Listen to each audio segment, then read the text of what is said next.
So a game that we've been kind of running through the mud as of late on the channel is the next Dragon Age game, the Veilguard. And I saw this article on the Park Plays. It's talking about how there's a YouTuber out there called Neon Knight who's played 7 hours of the game in the last week. And he had some interesting things to say about it, describing it as a thin coat of paint and a borderline soft reboot. Now, this game's been kind of getting a little bit of backlash for the top surgery scars and some of the character designs and obvious DEI stuff injected into the game. But I wanted to take a look at this and give it a little bit of, I guess, my thoughts and my opinion, because this was a game that was on my radar. Dragon Age has been around for quite some time. It's a beloved franchise, but I think, once again, like many other franchises that are long-term like this and Tomb Raider, you name it, they fall victim to wokeness because all the people from the past that were successful with the series, that made it something great, are now replaced by a whole bunch of people that want to cater to a modern audience, which is always a red flag. Now, continuing on, this says that Neon Knight claims to have played over 7 hours of Dragon Age and calls it a thin coat of paint, saying with Dragon Age the Veilguard, there's been a lot of attempts, in my opinion, to convince the general public that this game is something that it really isn't, to convince you to reject the evidence of your eyes and ears, what you've been seeing in trailers and previews, and believe that Dragon Age DNA and Veilguard, specifically its gameplay, is anything more than a very thin coat of paint. I think every time I've seen something from it, it just looks generic. Like how Saints Row, the new Saints Row was. You look at it and you could just see that it's woke from the like it's this weird, like colorful purples, pinks, the way that the characters are made, the design. It's just everything looks the same now, and it's so colorful, but it has no soul. It has no character in it, and it looks like exactly like a thin coat of fucking paint, like pretty stuff on top of a shit fucking Sunday. Right, there's nothing great about it. But continuing on, says, as someone who played the game for about 7 hours a few weeks ago, well, I guess my thesis statement here is that it isn't. A thin coat of paint is more or less exactly what Veilguard has to offer longtime fans, and serious, level-headed discussion about this game is completely hampered by what seems to be an almost universal refusal to say that out loud. So I guess these people that develop the game are trying to double down and make it seem like the game is something more than it really is. But when he played for 7 hours, he wasn't impressed. That's not a good sign. I think, in my opinion, that's a bad sign. Now, let's be real here, though. One person's experience of the game might be different than somebody else's. I like to find out for myself if I like something or not. I've seen a little bit of red flags, especially with the top surgery scars here. Now, am I still going to probably check out this game? I'll be honest, maybe. But I'm not going to buy it day one. I'm going to wait and see, and I'm going to see how the game goes, and I think this game's going to flop. I think it's going to go on sale really quickly. But from here, he shared the game will be compared to God of War 2018. He said the game's combat and exploration is full-blown, or at least 85% God of War 2018 worship. This new Dragon Age is all about the action, building up a rage meter to release an ultimate, getting your perfect parries in, shield throws, talismans that activate special abilities, plenty of pots to break and chests to open. You get it. Point is, somebody really liked God of War 2018 and said, why don't we just do that and be done with it? So I guess they're copying formulas from other games. Now, I liked God of War 2018. I like all the God of War games for the most part. But this is Dragon Age. Again, why are franchises that are long-term, beloved by people, changing?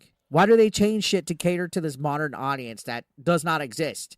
They put top surgery scars. They change character designs, all to cater. It's like you got all these old employees that don't work there anymore. Sorry, we're no longer with the company. Can we help you with something?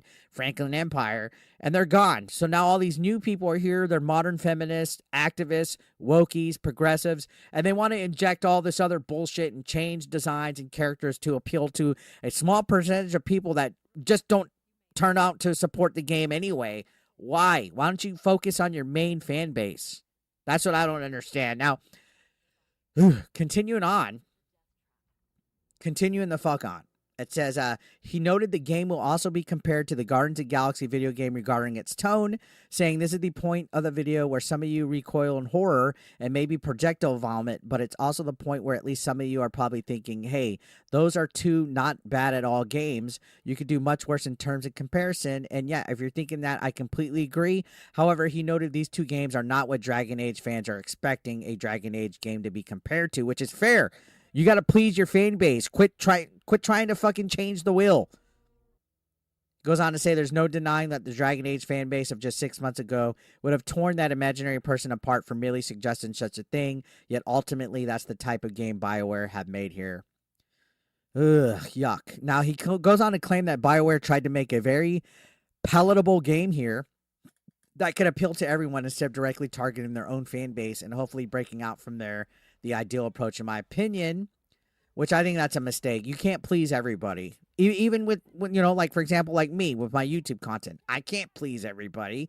You shouldn't try to do that. Find out who your core fan base is, your demographic, and make stuff for them. I've seen people go, oh, well, all these grifters and white ringers are crying because something's not made for them. It doesn't cater to them. They're not the audience. No, the Dragon Age audience is a fan base that deserves games that are in line with the other previous games. All right? Continuing on, he says, Veilguard as a quippy action adventure is trying pretty hard at times and has its moments. It's just not that a quipped-filled action game is not what most Dragon Age fans were asking for. Next, Neon Knight shared that he was incredibly disappointed when they found out that Veilguard allows you to import a grand total of, wait for it, 0 choices from Origins, 0 choices from Dragon Age 2, and just 3 from Inquisition, the game that Veilguard is a direct sequel to. So now the choices that carry over, in previous games and stuff aren't here, except the ones from Inquisition. Some people like that stuff. They feel that it builds character, it builds lore, and stuff like that. Says the only things from Inquisition that carry over are who your Inquisitor romanced, whether you choose to disband the Inquisition, and whether you chose to stop Solas. So that's it. He said, BioWare are doing this very strange with Veilguard. On one hand, it's a direct sequel with a bunch of returning characters and prominent roles, yet on the other, it's a borderline soft reboot trying to minimize every direct tie to the past and attempt to avoid scaring off non-Dragon Age fans. That these decisions take what made Dragon Age stand out and reduce it to its shell itself, which, again, you want to please your fan base. You don't want to piss them off and change things. People don't like change, and you can call them crybabies all you fucking want. You can piss and moan that they're crying about stuff that doesn't matter. It does. Later in the video, he described Veilguard as a very linear game, or at least it feels that way 99% of the time, saying, sure, from the lighthouse base of operations, you could decide what mission you want to do. I don't believe things are all forced in a specific order, but ultimately, once you're doing a mission, which is what you're going to be doing most of the time, you're being funneled down a set path with little offshoots here and there to find some gear or an optional enemy, maybe. Look at these fucking character designs, man. They just look fucking terrible, by the way. So, yeah, this is his thoughts after playing 7 hours of a game that's supposed to be a big banger out here, but honestly, I haven't seen much hype outside of a couple people here or there coping and seething about people hating on this game for the wokeness and the DI that's been injected into it. We'll see what happens. I don't think this game's going to do too good, guys. I think it's going to completely fucking flop. I think a lot of people are going to play it. We're going to see some bad reviews. Of course, all the woke news sites are probably going to fucking kiss its ass. I don't know. I don't know this Neon Knight guy. I personally have never seen their content.